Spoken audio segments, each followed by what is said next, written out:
Hello મિત્રો, જય શ્રી કૃષ્ણ, જય માતાજી. કેમ છો બધા? સ્વાગત છે મારા મસ્ત મજાના વ્લોગમાં ને ગુડ મોર્નિંગ. તો આજનો સુંદર સુવિચાર છે હિન્દીમાં, જિંદગી એક આईना है, ये तभी मुस्कुराएगी जब हम मुस्कुराएंगे. તો ગાઈસ, આ તો તમે સમજી જ ગયા છો, કેમ કે આપણે મુસ્કુરાવશું, આપણે શાંતિથી અને હેપી રહીશું તો આપણી જિંદગી હેપી જ રહેશે. આપણે ખાલી હેપી રહેવાનું છે. જિંદગી તો આરીસા જેવું છે. તો આજનો સુંદર સુવિચાર કેવો લાગ્યો મને કોમેન્ટ કરજો. તો ગાઈસ, પણ તો અહીં આખી રાત કન્ટિન્યુ વરસાદ ચાલુ રહ્યો ગાઈસ. એટલો વરસાદ હદથી વધારે ગાઈસ, બહુ જ વરસાદ હતો, આખી રાત ચાલુ છે. અને મને તો એવું લાગે છે કે કરા પડ્યા છે. તો મને ખબર નહીં કરે, પણ વરસાદ આખી રાત કન્ટિન્યુ ચાલુ હતો ગાઈસ. તો ગાઈસ, અમારા ઘરે તો સવાર નાસ્તાની સાથે જમવાનું બની જાય છે. તો જમવામાં અમારે બને છે, શું બને મમ્મી આમાં? શાક. એમાં બટેટાનું શાક બને. એમાં શું બનાવો?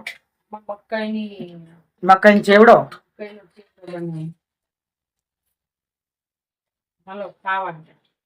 મેં તમને બધાને કીધું તું ગાઈસ કે મકાઈનું કંઈક ને કંઈક તો બનવાનું જ છે ગાઈસ. ઓહો બાપ રે. જો લીમડો, મારે દેશી લીમડો, કડી પત્તા લઈ જાવ પેલું જોટાવાળી. જેના ઘરે કડી પત્તાનું પ્લાન્ટ હોય કોમેન્ટ કરજો કે કડી પત્તા છે. અત્યારમાં જો ભાખરી બની ગઈ છે, મકાઈનો ચેવડો બને છે. વાહ મમ્મી વાહ. હો ભાઈ, તમારા હાથમાં અન્નપૂર્ણા દેવી છે, મસ્ત બને. તું મને સપોર્ટ કરે, તું મને કામ કરાવ તો મારે બનાવી દેવું પડે ને બેટા. કેટલા બધા એની કોમેન્ટ આવી હતી કે વૈદિક બહુ ડાયો દીકરો છે, મમ્મીને બહુ હેલ્પ કરે. હેલ્પ કરા બધું એને સુધારી દીધું મને. અત્યારમાં કડી પત્તા લાવી દીધા પાછા. પત્તા લાવી દીધા ને હવે એને ચેવડો ખાવો મકાઈનો, તો ચેવડો એને બનાવી દઉં. તમારે કોને કોને ખાવું? તો ગાઈસ, આખી રાત ધોધમાર વરસાદ પડ્યા પછી આ તડકોની જો તો ખરી, કેટલા દિવસ પછી સૂર્યદેવે દર્શન આપ્યા છે. તો ગાઈસ, અમે આયા હતા બધું એક્સપ્લોર કરવા માટે ને અચાનક વરસાદ ચાલુ થવાથી ડેમમાં કેટલું પાણી ઉતરી ગયું છે ગાઈસ. ડેમમાં અમે નાહવા પડવાના હતા પણ બચી ગયા, કેમ કે વરસાદ ફૂલ આવવા માંડ્યો ને ગાઈસ. જો કેટલું પાણી જાય છે, મને તો બીક લાગે. ઓય બધા હાલો હવે ઘરે હાલો. તો ગાઈસ, અમે ડેમેથી ડાયરેક્ટ આયા વાડીએ પછી આ પહોંચી ગયા એટલે તડકો કેવો નીકળ્યો ગાઈસ. ને પછી અમે જોયું કેટલું મસ્ત આ નજારો લાગે. જો ગાઈસ, દાદા હાકે છે હળ અને કેવડા મોટા મોટા બળદ છે. મને એમ થઈ ગયું બેહી જાવ બળદ ઉપર, પણ દાદા ના પડે કે મારે છે એ બળદ ને. એ કે મેં કીધું વિડીયો ઉતાર લો, કે હા કઈ વાંધો નહીં ઉતાર લે. કેટલું મસ્ત લાગે. તો ગાઈસ, હાલ હવે હું બતાવીશ મારું ગામ, તમને બધાને મારું ગામ બતાવીશ. તો આ જો ગાઈસ, આ ચકલું છે એ બહુ પહેલા જમાનાનું છે, બહુ જૂનું. ત્યાંથી બધા પાણી ભરતા ગામના બધા. તો અહીંયા છે નદી જેવું છે, જરાક પાણી જાય અહીંયાથી. અને અત્યારે પડી ગઈ છે સાંજ. જો કેટલું મસ્ત લીલું ખડ ના ગાય વાસડું, આ સાયકલ ના લીલું ખડ ને. વરસાદ ચાલુ થઈ ગયો તો પાછો.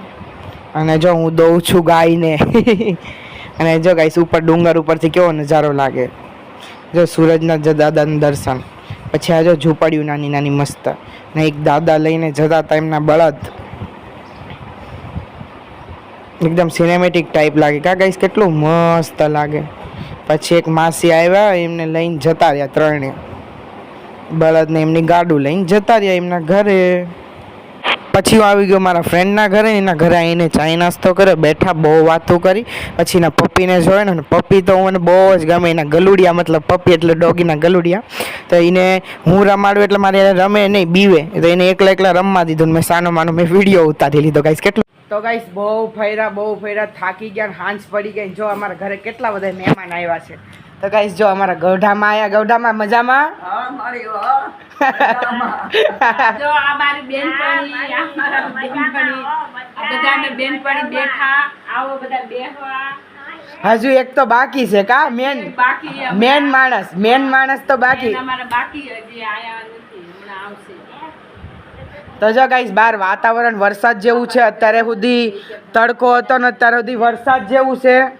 તો ગાઈસ, અમારે સવારથી એટલો તડકો પડતો હતો કે ગરમીથી રવાતું નથી. ને હવે જો અમારા છાંટા ચાલુ થઈ ગયા વરસાદના. ના જો કપડાં સુકાય છે. હમણાં મમ્મીને ખબર પડશે ને કે વરસાદ ચાલુ છે, મમ્મી ધોડ કરવાના છે કપડાં લેવા માટે. જો વરસાદે તો પણ હદ કરી હવે. જેની બીક હતી એ જ થયું ગાઈસ. જો ધોધમાર વરસાદ ચાલુ થઈ ગયો. આખો દિવસ ગરમી પડે ને અત્યારે તેને ટાઈમ આવે વરસાદ પડવાનો, સાંજે જ તે.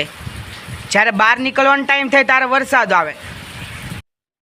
તો ગાઈસ, આ તો મારા આજનો દિવસ. થેન્ક યુ સો મચ મારો વિડીયો લાસ્ટ સુધી જોવા માટે. હવે હું કરીશ મારું ફેવરેટ કામ. મારું ફેવરેટ કામ તો તમને બધાને ખબર જ છે કે તમારી કરેલી કોમેન્ટ્સ વાંચો.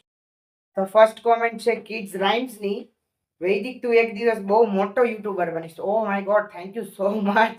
આજ તો મારું સપનું છે અને આ બધું કરું છું એ માટે જ કરું છું. અને થેન્ક યુ સો મચ તમે મને આટલું સારું મોટિવેશન આપો ને આટલી સારી મને સપોર્ટ કરો છો. થેન્ક યુ સો મચ ને આમ જ તમે સપોર્ટ કરતા રહ્યો તો હું એક દિવસ મને મોટો યુટ્યુબર બનતા વાર નહીં લાગે.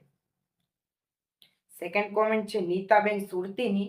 બહુ દિવસથી એમના જય શ્રી કૃષ્ણ આવતા હતા.